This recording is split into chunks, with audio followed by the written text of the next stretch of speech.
Welcome back to another episode of Divorce and Beyond. I'm your host, Susan Guthrie, and today we're diving back into our archives to bring you another one of our most popular episodes. This week, we're going to focus on your money because we know that navigating the financial aspects of divorce can be one of the most daunting parts of the process. And that's why we're bringing back this incredible conversation with Certified Divorce Financial Analyst, Hollis Hardiman. In this episode, Hollis shares invaluable tips and strategies to help you protect your finances if you're facing a divorce or thinking about starting the process. We're revisiting this episode because it's packed with practical advice that has resonated with so many of you. So whether you're new to the show or a longtime listener, I know you're going to find this episode just as insightful and helpful as when it first aired. Just remember that this is an archive episode, so some of the links may no longer be available. Check out the show notes for up-to-date information. And now let's jump on in. Hello, listeners. It's Susan. So I wanted to let those of you who are colleagues or who are out there working to build a business know that I recently launched a new podcast. It's called the Make Money Mediating Podcast. And although it says Make Money Mediating, it's really intended to help you build the successful business of your dreams, whatever it is that you are in business to do. In this new podcast, I share not only my own personal tips from growing and building several new businesses over the years, but also I bring on some of the top experts in all related fields who are going to share their wisdom to help you build that dream business and to achieve success however you define it. Be sure to tune in and listen and let me know what you think. You can find the podcast on all your favorite podcast outlets, including Apple Podcasts, Spotify, Audible, Stitcher, and more, or you can just go to the website at makemoneymediating.podbean.com.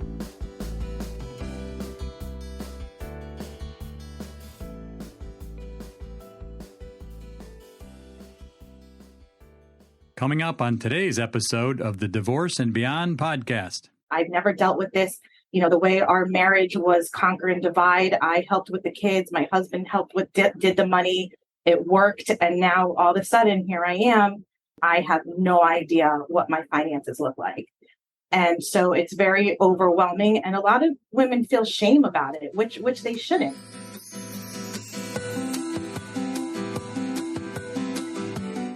Hello, and welcome to the Divorce and Beyond podcast. I'm Susan Guthrie, your host. As a top divorce attorney and family law mediator for 30 years, I know what you need to know to get through your divorce and, most importantly, how to move beyond it to thrive and transition to your new future.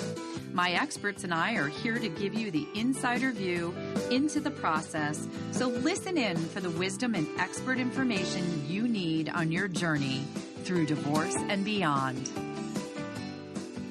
Hello, and welcome to today's podcast. I'm Susan Guthrie, your host, and today we have a really special and important episode for those of you who are out there listening right now and facing the path to divorce. We know as we sit here taping this episode in January, that is a very common time for many people to start getting what I call divorce curious, or, starting to think about entering the process, getting educated. And there's also, I think, a lot of fear in this time because it's an unknown for people. And one of the big worries for people is money. So I reached out to a friend of mine who I have known for many years from my practice in Connecticut. And I asked her to come on and speak with you all about what you need to know as you enter your process of divorce to protect your finances. So I want to introduce you all to my friend, Hollis Hardiman. Hi, Hollis. It's great to have you here. Hi, Susan. Great to be here. Very important month to have me here. So thank you. It really is. This divorce month, it's something of a, I don't know what to call it, a myth or a concept that maybe divorce attorneys have created. But I'll be honest, over the many, many years of my practice, long ago, I noticed that January was where my phone started to ring. And for those of you who are listening, Hollis is a certified divorce financial analyst. You know how much I love my CDFAs, and that's in fact how we met. And I can imagine your phone starting to ring as well. It is. It is. I think, people think January, new me, new life, how do I start over and begin? And it's overwhelming, but it could be exciting too. And I think, the key is just to, which we'll talk about, is preparation, and really just getting all of your ducks in a row and understanding how to move forward. Yeah. So hopefully we'll dig into a little bit of that. Oh, we're going down that road, folks. And that's, one of the things I want to mention for listeners as well. And one of the reasons, so Hollis and I have actually worked together on cases. And again, we've known each other for a number of years. And one of the things that makes Hollis especially well suited in the divorce arena, although she helps people in their financial life in other ways, dealing with transitions, death, retirement as well. But divorce is a huge part of her practice. She's also a certified mediator and a certified collaborative professional. So she really, really has a deep understanding, even beyond the training that she has as a certified divorce financial analyst. And so I think that that's important to know, because when she talks about getting your ducks in a row, she truly knows what she's talking about when she's going to be giving you these tips, and things that you need to do to protect your finances. And that's really the key word here, I think, Hollis, right? Is protect your finances, protect. People are afraid about money when they face divorce. Everyone's biggest concern is, am I going to turn into a bad lady? How much money do I have? What do I need? I'm so overwhelmed. I've never dealt with this. The way our marriage was conquer and divide. I helped with the kids. My husband helped with did the money. It worked. And now all of a sudden here I am. And I have no idea what my finances look like. And so it's very overwhelming. And a lot of women feel shame about it, which they shouldn't. Because a marriage is all about compromise, and everybody, takes their role, and you divide and conquer. And more often than not, the husband takes over the finances, and the woman takes care of more of the household. Yeah. And unfortunately, in divorce, your children may or may not be grown, but now you are going to be adding that financial responsibility to yourself. And it's an overwhelming process. And Susan, I think maybe I'll start with a little bit how I got into this. Yeah. Was really, I was a child of divorce. My parents got divorced back in the 80s. It was literally War of the Roses, like whatever movie you saw that, they say today barely anybody goes to court. My parents were in court for 3 days. And all I remember was the bickering of the money and the alimony, and Hollis, tell your dad when you get out of the car, you need the alimony. I need the money. And my dad would say, well, I don't have the money this week. My dad was starting his own company, and, he was not trying to pay because he was not being a jerk. He was trying to build a career. I dealt with that for about 4 years until I turned 18, and it was time to go to college. And all of a sudden, nobody had thought about in the divorce decree who was going to furnish my college dorm room. And I decided to move out to California. I was like, get me away. Get me out of here. Get me out of here. My parents were arguing about who was going to buy me a bed. And I was like, this is insane. And I was like, oh my gosh, you know what? I'm 18. I could apply for a credit card right now. And I applied for a credit card back in the old days, fill out the application. I had to wait 6 weeks for the card to come in. And I said, guys, I got this. I got my bed, and I basically unconsciously made a decision to myself back then that I wasn't going to ask anybody for money, because all I'd been doing was spending 4 years back and forth of going between my parents asking for money. And I think everybody hits a point in their life where they're hit with money decisions.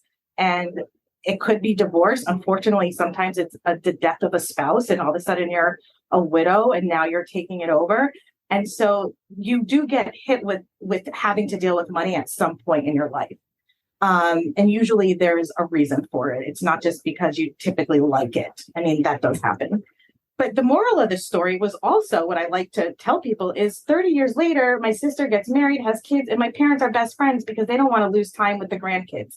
And they don't even remember the arguing and the fighting and anything that basically defined who I am. So I do like to remind people also that, this person's not going away. So trying to figure out how to communicate with them is important. I think we'll talk about that, whether it's through the mediation process or collaborative, whatever it is. Communication is with your former spouse is not going to go away. No, I mean, in many, many cases, whether you have children or not, there are still going to be probably financial things you need to talk about. And God knows, yes, if you have children, you're going to be talking forever. And, and thank you, by the way, for telling your story. I still remember the day you and I met and you came to my office in Norwalk, Connecticut, and we sat down and you told me your why of why you became a CDFA and why you were so passionate about helping people face that fear they had around divorce and around money. And as you said, most of the time that's women because our society has not empowered women around money traditionally. And I think that that's a really critical and important part. And you're telling that is such a gift to my listeners because they, one, understand what motivates you. But they also understand that this is something that you come to with a true passion of your own to help people. And I think that gives a lot of gravitas to the advice that you're going to give and the tips that you're going to give. And, so I'm wondering, as we sit here and we know that so many people are reaching out right now. And by the way, folks, that's what you should be doing. If you are looking at divorce or thinking and contemplating that divorce is going to be in your new year, you should be educating yourselves. That is the way to get started, not rushing out and, starting the process in a flurry of upset or anger or whatever that is. I always say, build that team first, get educated. So when someone reaches out to you, Hollis, what are some of the first things you tell them when they say, I'm getting divorced, I've never dealt with the money, what do I do? What you said is, okay, let's define a support system. So let's get all of our, now I make this very clear, professional support system in place, because your family and friends, they're there for you to cry on, and they're there emotionally for you, and a therapist too can be part of your professional group. But do not rely on your friends and their past experiences while you go through this process for the professional advice. There's too many ins and outs of other people's divorces that you cannot compare your own story to. And so let's get your professional people in place. Who do we need and what are we looking at? And unfortunately, a lot of people say, I have no idea. I don't even know where to start. I don't know. And then it's like, okay, well, what do you know? Do you go grocery shopping? Yes. So then let's work on what do you spend? The number one thing is really understanding, after you get your support system in place, which should include CDFA, CPA, maybe a mortgage broker, your attorney who's going to be either helping you in whichever way you need them. You need other professionals that are experts at what they're doing. Because the biggest question, as we know, is going to be, can I keep the house? That's usually the first. Always. The first question is, what do I do? And I don't even think people listen to me because they're like, how do I keep the house? And that's not a simple answer. But what we do know is that you need to understand what your expenses look like. And on a lot of situations, some women may not have any experience with they may not have the Excel spreadsheets that their husbands have, and they may not, know what's in their brokerage accounts and their checking accounts, but they do usually do a lot of the spending. Let's break it down and figure out what is your life costing you? Collect your receipts. I don't care what's the easiest way for you to do it. If you don't have access to credit card statements, but you're making the purchases on the credit cards. So keep your receipts, keep a tally. Let's figure out what your lifestyle, your house, and your children cost you so that we have an idea. Because Susan, just like you said, it's all about understanding and educating yourself. Nobody can make decisions until we know what the answers are. So we have to get the answers. Can you keep the house? I don't know, but we need a mortgage broker. What does it cost to refinance? Can you refinance? What are the stipulations for you to do that? Yeah. So it's really starting to organize yourself and your household and starting to take control in the best way you can. Well, and I love something that you just said there, Hollis, because so often people are completely overwhelmed, especially a spouse who has not had a lot to do with the finances. They're like, well, my husband or my wife has always been the one to pay the bills. They are the breadwinner. I'm a stay-at-home parent.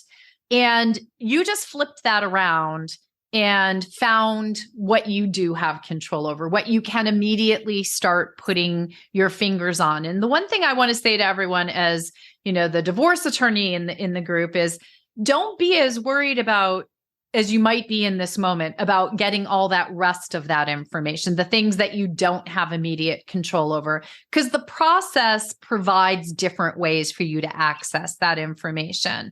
And your CDFA, like Hollis, or your attorney, or your mediator, or your support system is going to know how to help you start pulling all of that together. So don't feel so overwhelmed in the moment that, with what you don't know. I love that you start with what you do have access to and what you can control, because there's something about even baby steps of finding out information and becoming aware of, say, spending that is incredibly empowering for people, I think.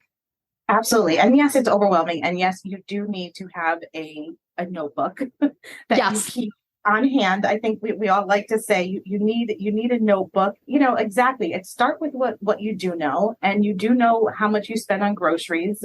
You do know if you go to Starbucks. You do know if you go to the gym. You can certainly ask somebody how much it costs behind the counter. So just collecting the receipts and spending one night or whatever and calculating things. You're getting, how much it costs for the baseball for the season for the kids.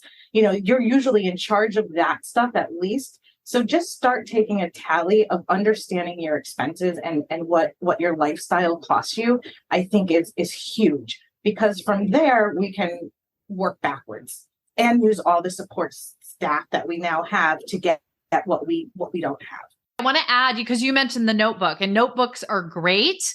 We've had 2 prior episodes, one with the creator of a workbook called Divide and Thrive, which is a wonderful resource for people. So I just want listeners to know, I'll put a link to that episode in the show notes. That's like basically an electronic workbook where you can put the information in.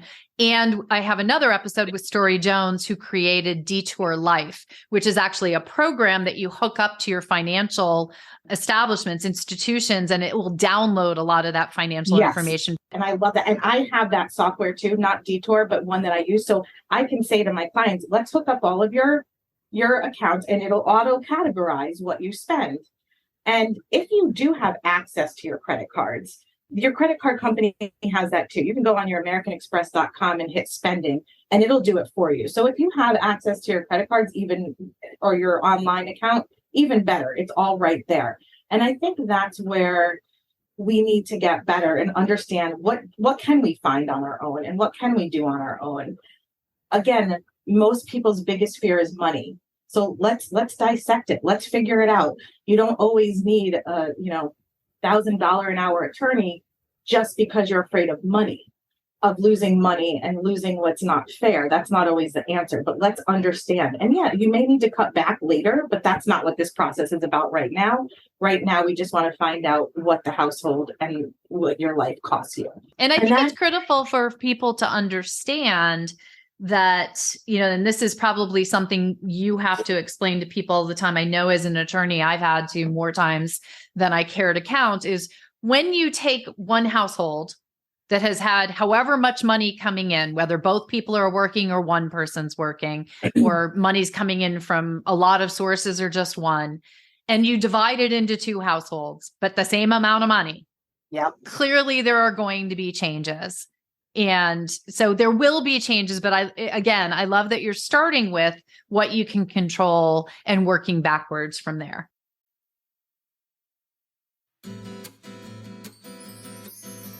Hey listeners, did you know that you can now listen to Divorce and Beyond on your favorite audiobook platform, Audible? If you're like me and you love your audiobooks along with your podcasts, this is a great time to check out Audible memberships. They have 2 levels, Audible Plus and Audible Premium Plus. You right now can get a free trial of Audible Plus, and if you decide to subscribe to Audible Premium Plus, you will also get up to 2 free audiobooks. So go to the links in the show notes to get these special offers, and I'll see you over on Audible. Stay tuned for more from top certified divorce financial analyst, Hollis Hardiman, as she shares her top tips to protect your finances if you are facing a divorce. You need to make enough to feel good about yourself to be able to pay for your life. And does that include downsizing to a smaller house? It may. You may be able to live in the house while you have the alimony, and then you may need to sell it. But you have to be prepared for all of those in any situation, because life is not predictable, and the only thing you can control is yourself and what you do. If you are enjoying this episode, be sure to check out last week's show with the world's top happiness coach. Yes, there is such a thing, Stephanie Lefevre. I love this episode, and I promise you that just listening will get you started on bringing more happy into your life. And who doesn't need more happy? Even if someone is doing something to me that I deem as they made me unhappy, I made a choice. If I'm saying they made me unhappy, then I've given them my emotional well-being. I've given them my happiness. I can't control them, their choices, their words, their reactions, their decisions, but I can control how I respond to any of that. That's where my happiness lies. And now we return to today's show. My next biggest point is usually, okay, how can we increase the income in your household? Is there anything that you can do to help that? Now, it may not be tomorrow. It may or may not be in 6 months, but what can we do, and what to get you on pace to start contributing if you're not a contributor financially? Because you will have to be, most likely. It's a really tough conversation to have, because sometimes, that just wasn't the way you thought your life was going to go, and you were not prepared for any of these. Some people think, oh my God, I'm 40, I'm 50, I'm 60, and I have to start over. Well, it's not really starting over. It's kind of continuing where you left off. And maybe it's, having a new passion, but exactly what you said, Susan, people have to understand you cannot have the same lifestyle if you have one income that's now being divided over 2 households. That the math does not work. What can you do to contribute? And is it part-time? Is it, anything, but what can you do? And I think that's something really important, that if you don't work, you have to look at and start asking yourself, how can I start becoming financially independent? Well, and there's so much that's important in what you just said there about becoming financially independent, because for people, and this is something, I've been at this for such a long time, and people become very focused in divorce upon what they feel they deserve financially, right? How many times have you heard these words? I only want what's fair, or I want what I'm entitled to. Or the words, this was my money. Oh yeah. That's another favorite one, right? Yes. No, I earned that. That's mine. I earned that. Yeah. So he or she does not get any of that. Yes. And it's so important for people to understand as they're moving through this process that, yes, it's scary to get back out into the workplace, perhaps, but I will say, I don't think I've ever in 30 plus years of practice had a client who said to me, they didn't on the other side, when they got back into the world, got back to being a person, like you said, you got your credit card and you got your own damn bed, right? That's what you got to do. The empowerment of that fuels your future. And and it's important in so many aspects mentally. I mean, if you don't get out there and start doing something that makes you feel productive and that you're moving forward, this can drain you. I mean, and make you sick. It is a traumatic experience going through divorce. I've seen both my parents deal with it. I, as a child, that dealt with it, and it's a lot. And you're basically, everybody's at their worst, right? So you kind of have to take yourself out and say, how can I make myself better and help myself right now? I think it's just really important to take that step. Yeah, no, I think it is. And the other thing, and I wonder, I was just based on what you were just saying, I was thinking about what you said about your mom asking you to ask your dad for the alimony check. And to that point of empowerment around money, alimony, maintenance, spousal support, whatever we call it, that may be something, listeners, that you're looking at, either paying it or receiving it as you go into divorce. And just understand, this is something I always said to clients, understand that there are good aspects and necessary aspects to support. And there are aspects to it that aren't all that great because they make you dependent upon your former spouse in a way that maybe isn't all that empowering, such as having to ask your ex where the alimony check is and living your life based upon their income. And that may be something people are facing as well, right? Yeah, absolutely. And not only that, I don't think people realize, and again, maybe I don't know how it was back in the day, but it's temporary. Yes. Alimony and support is temporary. It's really meant to get you back on your feet. And it's not meant to necessarily spend through until what? Someone's going to retire at some point. Yeah. I mean, so people don't usually work until they drop. Right. I mean, so it's going to end. And then what? And the best case scenario is, I actually have two clients right now that one we actually worked on together. She is doing amazing for herself. And the alimony, it's almost like this career she's made is like it's all being banked for her future. And it's actually been astonishing to watch, going back to school, figuring out different things you want to do that maybe you didn't give yourself a chance to do prior. So I'm just a really big advocate on finding a way to make your own money. Yeah, you may never catch up to make what he made but you need to make enough to feel good about yourself to be able to pay for your life. And does that include downsizing to a smaller house? It may. You may be able to live in the house while you have the alimony, and then you may need to sell it. But you have to be prepared for all of those in any situation, because life is not predictable, and the only thing you can control is yourself and what you do. But I know we're talking a little bit about protecting your finances, and one thing, if you are collecting alimony, even child support, is definitely making sure, if possible, to have life insurance on the person who's paying you. So, because God forbid they did drop dead, then what? Yeah. Now you've got nothing. So there are ways to, make sure you're protecting what you do get as you move through the process as well. But I think being in control of yourself and your own independence is the best, and it's going to make you feel the best.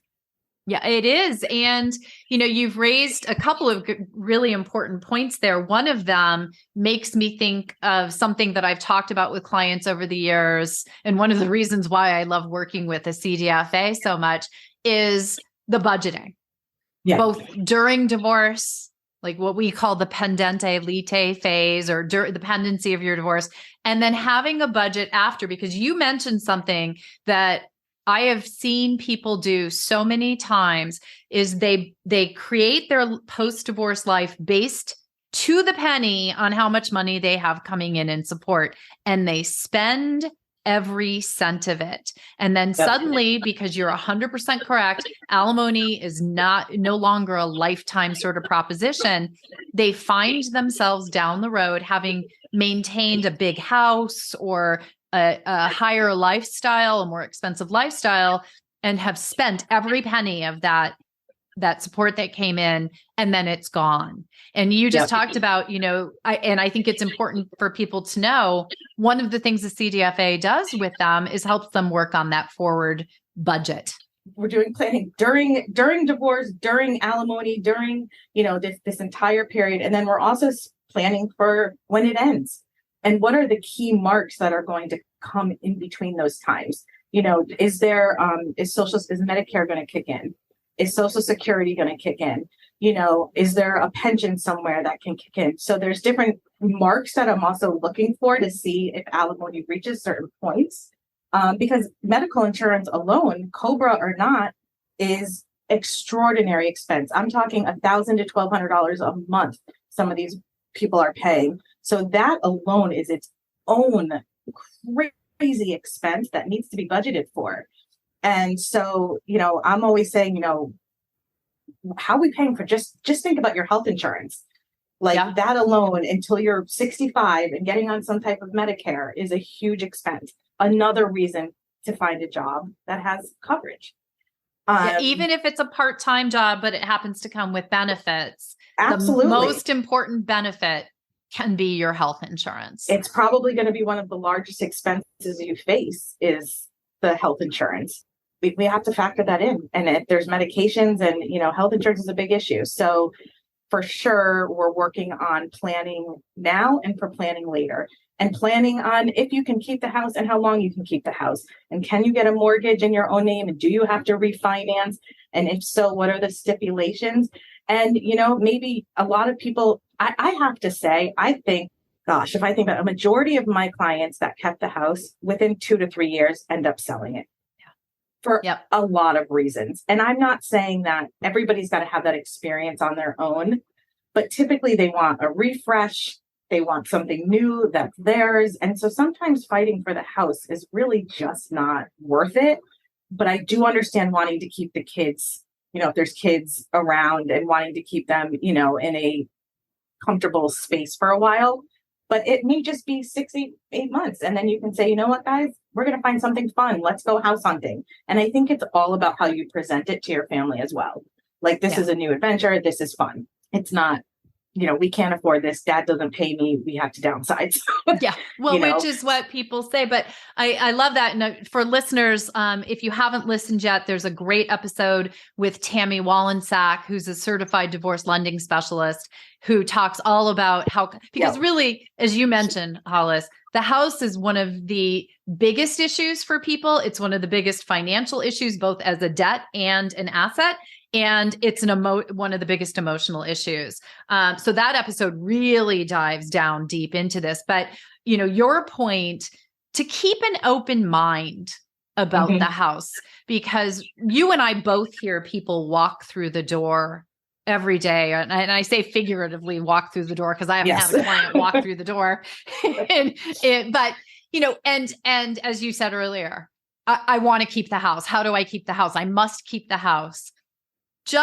We're not saying you can't, we're not saying you won't, but I've told this story before, but I had a client there in Westport in Connecticut, beautiful, beautiful house. She'd put her whole, really just had put her whole soul into making it a warm and wonderful home, but it was a very expensive house in a very expensive area. And she fought for 2 years. The entire divorce dragged out for 2 years because they had 4 children. She had to keep that house. 3 months after the divorce was finalized, she sold that house because she could not afford that house. And it ended up being, there's a lot of negative reasons why selling it right after the divorce financially is not the best way to go about things. It could have been, handled better, but because it was in her mind that she had to keep it. She was never able to get over that until the divorce was over. And mentally, it's a lot of work. I was actually talking to a client yesterday, same exact story, always is. And now she's like, the water pump went, this is too much. And I'm like, yeah, it's a lot. I mean, there was a news article released the other day about how even owning a house shouldn't even be the American dream anymore, because I saw that you don't even know if it's an asset anymore or a bigger, liability or of a money pit, right? Yeah. So there's a lot to think about. And I guess you said it great. Like, you have to be open-minded in this process. And I always say, let's get all the answers, both good and bad. Let's just figure it all out, and then we can make educated decisions. And you just got to be open-minded to look at all those different outlets. Keeping the house, selling the house, renting an apartment, downsizing. What do all of those things look like? And then you can make a decision. But when you're closed-minded and if I'm keeping the house, I'm staying here, I'm done, that could, stall the process. Well, it can come back to bite you in the ass, frankly, folks, right? Like, we've seen that. And, the other thing that I think, I'm hearing you saying here is don't make decisions until you have all of the options in front of you. You only limit yourself when you sit there and say, oh, I have to keep the house, or I'm not giving up my retirement, not one penny of my 401k or my pension. And so, go into your negotiation when you get to that point. We're talking, early days right now, but keep an open mind about all of this, because it's in the option generating, which is something, again, that a CDFA can be so helpful with, because they know all the different things that can be done with money and different ways things can be managed. Keep your mind and your options open until you have a chance to start exploring, moving. I always liken it to a puzzle, right? You can put the puzzle together a lot of different ways in divorce. Yeah, absolutely. And I think, again, it just goes back to having your support system and making sure that you're doing your research and you're educating yourself on all these different aspects. And I don't mean like going out and looking up judicial norms. Yeah, no. Because I think that's what your lawyer's for. Yeah, exactly. And just make sure you're reaching out to the right people for the right things. So many good points here, Hollis. And hopefully I want people to realize, because everybody always feels like, it's divorce month, or I've made the decision, which you and I both know is an agonizing back and forth decision for people very often. And so many times they think like some gun has gone off and a race just started. And they think they need to start making these decisions, start negotiating. Everybody, how many times have you had people walk in with, well, we've already decided this. Yeah. So what would your final piece of advice or your big tip be for people who are in those early days, are feeling incredibly nervous and scared about this process as they're entering into it? I think what people need to really understand is that, first of all, when people go get surgery, what's the first thing your doctor tells you when you come out of surgery? Don't make any major decisions, right? You've just been through a lot. And I think people have to really understand that divorce is a lot, and you shouldn't be making any major decisions, but you have to. And with that, you just have to make sure you have the right professionals with you. I think you should, obviously, I'm biased, I think you should absolutely have a CDFA, because that's really what you're worried about, right? The money. Where are you going to be now and where are you going to be later? I run a workshop with Rosemary Ferrante once a month on preparation and getting yourself ready. And so I think it's go out there and look for the different places in education and workshops that you can get some information and educate yourself. And don't just be so stuck in the sand as to what you have to have, what you're going to do. Be flexible, be open. Take your time and give yourself some time to breathe and think. Yeah, that grace of space. I am so staunchly a supporter of getting a CDFA involved. And let me just say this, from the beginning of your divorce. So let that be my last tip to you today, listeners.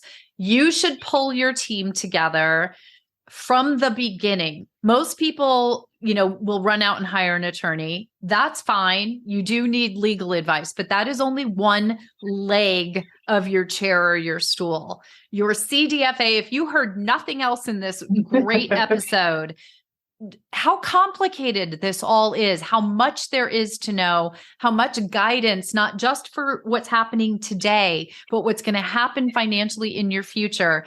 You need a CDFA who's going to be able to help you now as the process unfolds and to plot out that future. And I also am a very strong believer in a divorce coach. Lots of episodes on that as well, listeners. So, therapists, there's a lot of great people, and get yourself a mediator. Hollis and I both are mediators as well. And, if you're, and just, exactly. Save yourself the money, the time, the effort, the stress, and try to mediate your divorce. Yeah, I agree with that 100%. And, the CDFA, it's also going to help you, which we didn't really talk about, is all the division of assets. So you're going to get help from every part of the money that is out there you're going to get the help with. So you don't have to worry. I don't know what a retirement fund is. I don't know how this works. All that is going to come along with the knowledge from CDFA.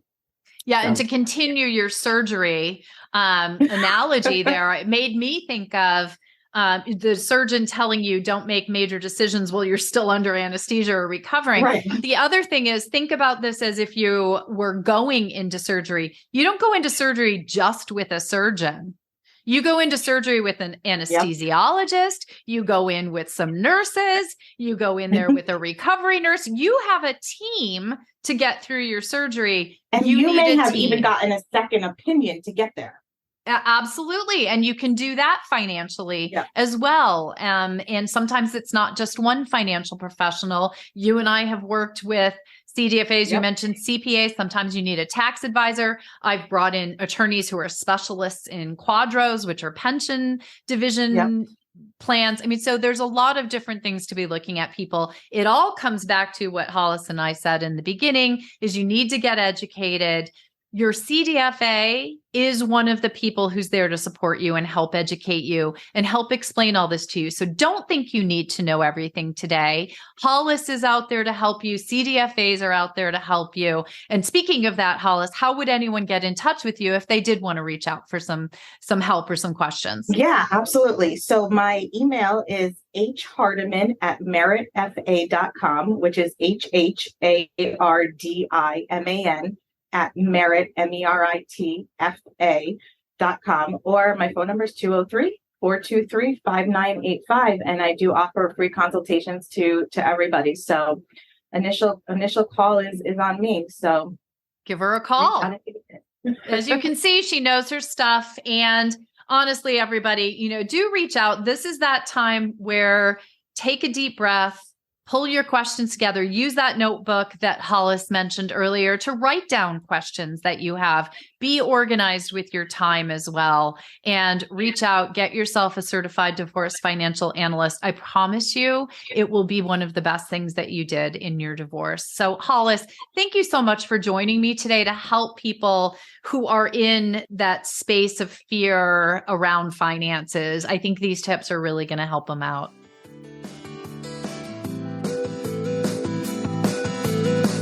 Thank you for joining me today on the Divorce and Beyond podcast. I hope you found some information and inspiration to help you on this journey. Please join me every Monday at 6 a.m. Eastern Standard Time for a new episode. And if you like the show, please take the time to subscribe and leave me a 5-star review on iTunes. You can also find more information on the website at divorceandbeyondpod.com, where you'll find links to the YouTube channel, transcripts of the episodes, and other bonus content. So I'll see you next week to help you move through your divorce and beyond.